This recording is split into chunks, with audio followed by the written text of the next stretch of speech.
Title: The Haunting Halloween Party. As Halloween approached, my excitement was palpable. This was my favorite holiday, and I couldn't wait to celebrate it in style. I had recently moved into a historic, but somewhat eerie, old house on the outskirts of town. The rumors circulating about its haunted history only fueled my enthusiasm for the perfect Halloween party. I spent weeks decorating the house with cobwebs, skeletons, and jack-o'-lanterns. The atmosphere was eerie, yet inviting. I invited all my friends, promising them the Halloween party of a lifetime.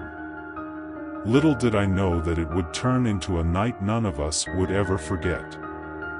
The evening of the party arrived, and I dressed as a vampire, complete with fake fangs and a long, flowing cape. My guests began to arrive one by one, all in creative and spooky costumes. We danced, laughed, and reveled in the spooky ambience of the house. As the night progressed, we decided to play a game of truth or dare. That's when things took a chilling turn. My friend Sarah was dared to go into the basement alone. She hesitated at first, but we all knew it was all in good fun. She took a flashlight and descended into the dark abyss. Minutes passed, and we began to grow worried. Just as I was about to go check on her, Sarah came running up the stairs, her face as pale as a ghost.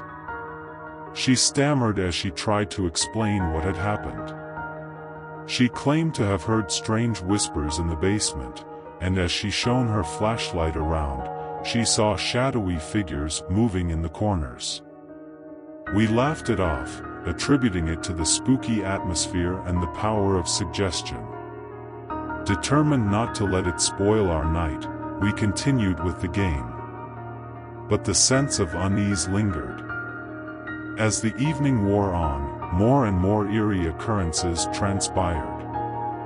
Lights flickered, and doors creaked open on their own. We dismissed it as mere coincidence, but the tension in the room grew. As the clock struck midnight, we decided to have a séance, thinking it would be a thrilling addition to our Halloween festivities. We gathered around a table, dimmed the lights, and placed our hands on an old, ornate Ouija board I had found in the attic. The planchette began to move, spelling out messages from a spirit named Samuel who claimed to have lived in the house long ago. The messages grew increasingly sinister, revealing dark secrets about the house's history. Samuel spoke of tragic deaths and unspeakable horrors that had occurred within its walls. We were all unnerved, but we couldn't help but wonder if someone among us was orchestrating the eerie messages. Just as we were about to end the séance, the planchette moved on its own, spelling out a chilling message: "He's here." Panic spread through the room as we looked around, but there was no sign of anyone else. The temperature in the room dropped dramatically, and we could see our breath. A loud crash echoed from the basement, and we heard Sarah scream. We rushed to the basement door and found it wide open, revealing complete darkness below.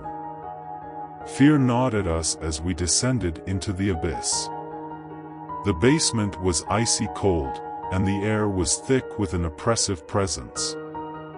Sarah was huddled in a corner, trembling with fear.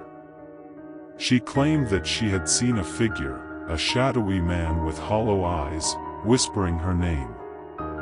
None of us could see anyone else in the basement, but the sense of dread was overwhelming. We hurriedly made our way back upstairs, only to find that the front door had slammed shut, locking us inside. Panic set in as we searched for a way out.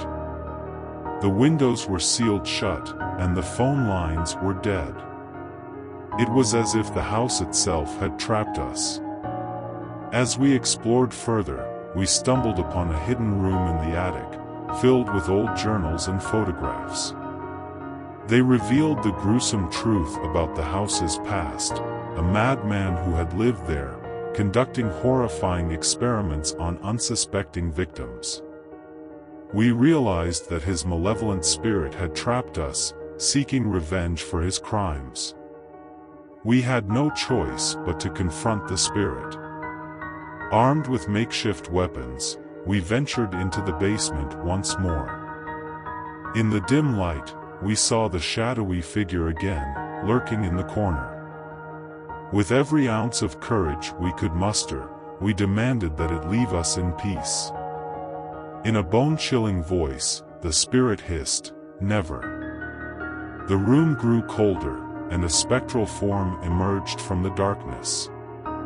We felt a surge of energy as it passed through us, and then it was gone. The house seemed to sigh in relief as the malevolent presence faded. The front door unlocked, and we stumbled out into the cool, crisp Halloween night, our hearts still pounding with fear. The house stood silent and still behind us, its secrets buried once more. That Halloween night, we had gotten more than we bargained for, a truly haunting experience that would forever bind us together, a chilling tale to tell for years to come. It was a Halloween party none of us would ever forget, a night that reminded us that some ghosts never rest. Title: The Cursed Costume Shop. It was the week before Halloween, and I was in search of the perfect costume for the annual costume party my friends and I always attended. This year, I wanted something unique, something that would make me stand out. Little did I know, I would find more than I bargained for in an old costume shop on the outskirts of town. The shop was called Masquerade Mysteries, and it had a reputation for having the most exquisite and mysterious costumes in town. As I walked in, a bell above the door tinkled, and the scent of old fabrics filled the air. The shop seemed to stretch on endlessly, with costumes hanging from every available space. I made my way through the aisles, marveling at the intricate details and the sheer variety of costumes on display. As I browsed, I noticed a peculiar corner of the shop tucked away behind a heavy velvet curtain. It was dimly lit, and the costumes there were unlike anything I had ever seen. The owner, an elderly woman with piercing blue eyes, appeared from the shadows and greeted me with a knowing smile. She introduced herself as Madame Isolde and explained that the costumes in this section were unique, each with its own story and history. She said they were all crafted by skilled artisans from around the world and had a way of bringing out the wearer's innermost desires and fears. Intrigued, I began to explore this mysterious corner. The costumes seemed to call to me, each one more alluring and unsettling than the last. Finally, my eyes fell on a costume that held a sinister charm, a black, hooded cloak with crimson accents. Madame Isolde explained that it was known as the Shadow Weaver's Cloak, and was said to have been worn by a powerful sorcerer centuries ago. The moment I tried it on, I felt a surge of energy course through me. It was as if the cloak had become a part of me, enhancing my senses and making me feel invincible. Madame Isolde warned me that the cloak was not to be worn lightly, that it had a dark history of its own. But I was entranced, unable to resist its allure. The night of the Halloween party arrived, and I donned the Shadow Weaver's cloak, feeling its power envelop me. My friends were in awe of my costume, and I relished the attention and admiration it brought. As the night went on, however, I began to notice something unsettling. People seemed drawn to me, as if they couldn't resist my presence. Their eyes took on a glazed, trance-like look as they approached me, and their words became increasingly cryptic and disturbing. They spoke of shadows and secrets, and I could feel the power of the cloak growing. The party took a dark turn when one of my friends, Jake, approached me, his eyes completely black. He whispered something in a language I couldn't understand and reached out to touch me. I stumbled back in horror, and the others around me began to chant in unison, their voices echoing with an otherworldly resonance. I tried to remove the cloak, but it clung to me as if it were a part of my very skin. Desperation set in as I realized that I had become a vessel for the dark forces that the cloak held. I had unknowingly unleashed a malevolent spirit that sought to consume the souls of those around me. In a last-ditch effort, I managed to tear the cloak from my body and threw it to the ground. The room trembled as an ominous presence filled the air. The cloak writhed and contorted, and with a deafening roar, it disappeared in a cloud of shadows, leaving only a lingering sense of dread. My friends and I were left shaken and bewildered, but we were alive, and the curse of the Shadow Weaver's cloak had been lifted. We fled the party and returned to Masquerade Mysteries the next day, but the shop had vanished, as if it had never existed. I had learned a valuable lesson that Halloween night, a lesson about the seductive allure of power and the dark secrets that can lie hidden in even the most enchanting of costumes. The memory of that cursed cloak still haunts me, a reminder that some mysteries are better left unsolved, some costumes better left unworn. Title: The Haunted Pumpkin Patch. Every year, on the night of Halloween, my friends and I embarked on an annual tradition. We visited the local pumpkin patch to pick the perfect pumpkin for carving. This year, we decided to go to an old, forgotten patch that had recently been rediscovered. Little did we know, it held a sinister secret that would forever change our Halloween tradition. The abandoned pumpkin patch, known as Blackthorn Hollow, was said to be cursed, with rumors of strange occurrences dating back centuries. Determined to debunk the legends, we arrived at the patch just as the sun began to set. The overgrown vines and gnarled trees lent an eerie atmosphere to the place. As we wandered through the patch, the moonlight cast eerie shadows among the rows of pumpkins. The wind howled, and the air grew cold, sending shivers down our spines. Despite our unease, we pressed on, determined to find the perfect pumpkins. It wasn't long before we stumbled upon an odd-looking pumpkin, different from the others. It was pitch black, and its surface seemed to pulse with an otherworldly energy. Intrigued and slightly unnerved, we decided to choose it as our carving centerpiece. With our mysterious pumpkin in tow, we returned to my friend Sarah's house to begin our carving festivities. The moment we began cutting into the black pumpkin, an acrid odor filled the room, and a thick, inky substance oozed from its interior. We gagged and stepped back, wondering if the pumpkin had gone bad. But that's when things took a truly sinister turn. The black substance began to coalesce, forming a shape in the center of the room. We watched in horror as it solidified into a shadowy figure, its eyes burning like red-hot embers. It spoke with a voice that seemed to echo from the depths of the abyss. "I am the guardian of Blackthorn Hollow, and you have awakened me," it intoned.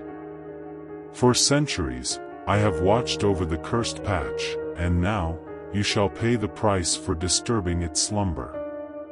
Panic surged through us as the shadowy figure began to advance, its form shifting and morphing. We tried to flee, but the room had become a nightmarish labyrinth, with walls of thorny vines that seemed to close in on us. Desperation set in as we realized that escape was impossible. The shadowy figure revealed that the curse of Blackthorn Hollow demanded a sacrifice, a life for each pumpkin taken from the patch. It was a price that we, unwittingly, had to pay. With each word it spoke, the room grew darker, and our strength waned. Just as hope seemed lost, Sarah remembered a family heirloom, a small, silver dagger said to have protective powers. She reached into her bag and produced it, thrusting it towards the shadowy figure. The moment the dagger touched the figure's form, it recoiled, emitting a deafening shriek that echoed throughout the room. The room dissolved into a swirling vortex of shadows, and we found ourselves back in the pumpkin patch. The black pumpkin lay before us, still untouched. It seemed that the dagger had banished the malevolent spirit and broken the curse. We wasted no time and returned the black pumpkin to its rightful place in Blackthorn Hollow. As we did, the patch seemed to sigh in relief, its dark energy dissipating. We left it behind, never to return. Since that fateful Halloween night, we have chosen our pumpkins from a different patch, one far from the cursed Blackthorn Hollow. The memory of that encounter still haunts us, a chilling reminder that some traditions hold secrets best left undisturbed, and some pumpkins should never be carved. Title: The Haunted Hayride. It was a crisp and moonlit Halloween night when my friends and I decided to venture into the nearby countryside for a spooky adventure. We had heard whispers about an infamous haunted hayride that promised to be the most terrifying experience of our lives. Little did we know that those whispers held more truth than we could have ever imagined. The hayride began innocently enough, with a tractor pulling a wagon full of excited passengers, including us. As we traveled deeper into the dark woods, eerie fog enveloped us, and the chilling wind sent shivers down our spines. The wagon was decorated with grotesque props and flickering lanterns, setting the mood for the scarefest that awaited. As we journeyed deeper into the forest, strange things began to happen. Unseen hands brushed against us, and ghostly whispers filled the air. At first, we dismissed it as cleverly executed special effects, but the sense of unease grew with each passing moment. Suddenly, the wagon came to an abrupt stop, and all the lights went out. Darkness swallowed us whole. Panic surged through our group as we fumbled for our phones, using their feeble screens to illuminate the eerie surroundings. That's when we saw them, shadowy figures lurking in the trees, their eyes glowing with an unnatural light. They whispered in a language we couldn't understand and moved closer with every passing second. Fear gripped us, and we desperately tried to get the tractor's attention. But as we called out, the figures grew bolder, stepping onto the wagon and reaching out with bony, skeletal hands. Their touch was like ice, sending a shockwave of terror through us. We felt ourselves being pulled into the darkness, our screams echoing in the night. Just when it seemed like all hope was lost, a blinding flash of light pierced the darkness. The figures recoiled, screeching in agony, and we were free from their grasp.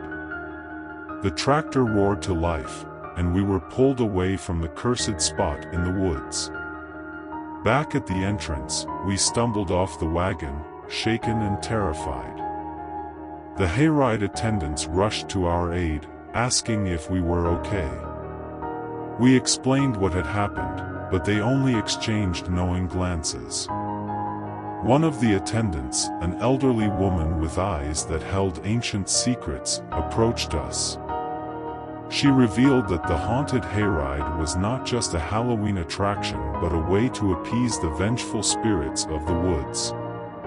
Every year, the spirits demanded a sacrifice, and those who strayed too far from the path were taken.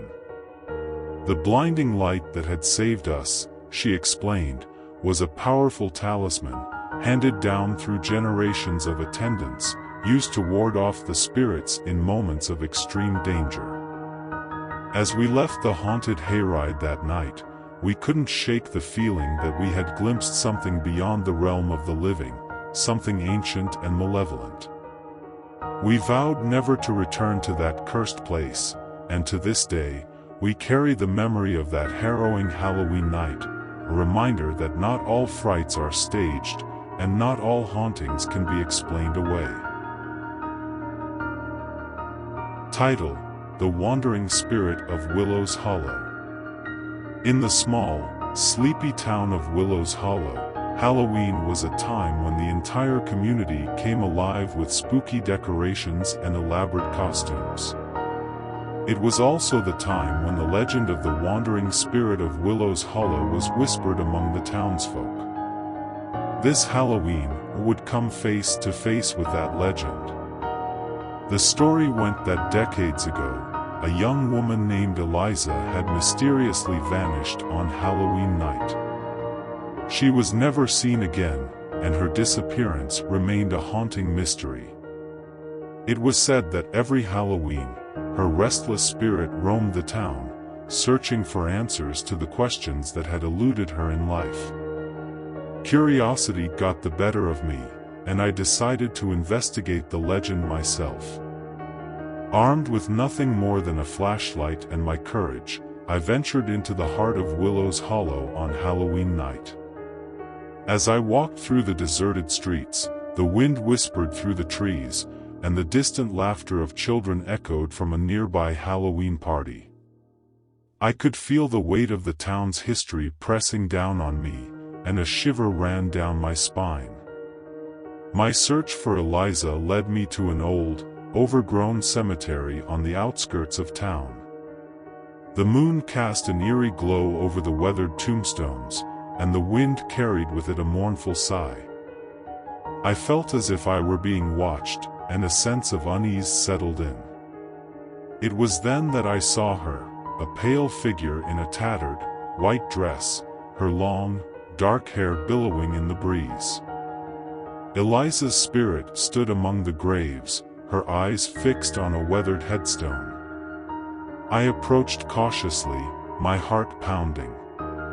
As I drew nearer, I could see that the headstone bore the name Eliza Thompson. It was her final resting place, and her spirit seemed to be searching for something.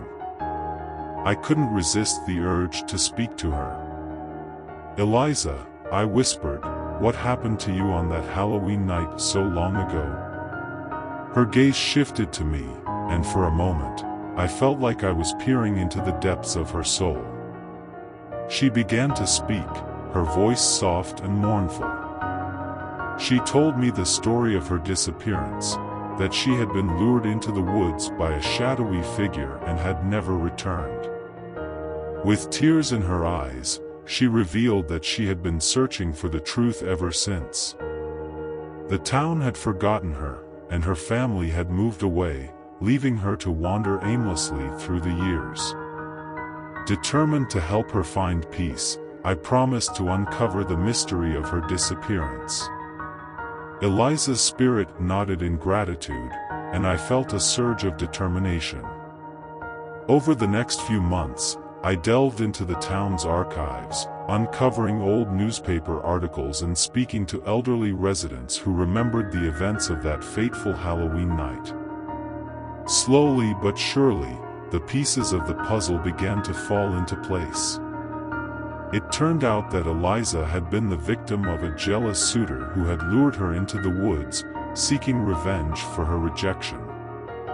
He had hidden her body in a remote part of the forest, and it had taken years for her remains to be discovered. With the truth finally revealed, I returned to the cemetery on the next Halloween night. Eliza's spirit was waiting, and as I shared what I had discovered, a sense of peace washed over her. She thanked me with a radiant smile and slowly faded away, leaving behind a single white rose on her grave. As the years passed, the legend of the wandering spirit of Willows Hollow gradually faded, replaced by a sense of closure and gratitude for the young woman whose spirit had finally found rest. And every Halloween, I visit the cemetery to lay a white rose on Eliza's grave, a reminder of the Halloween night when I uncovered the town's most enduring mystery.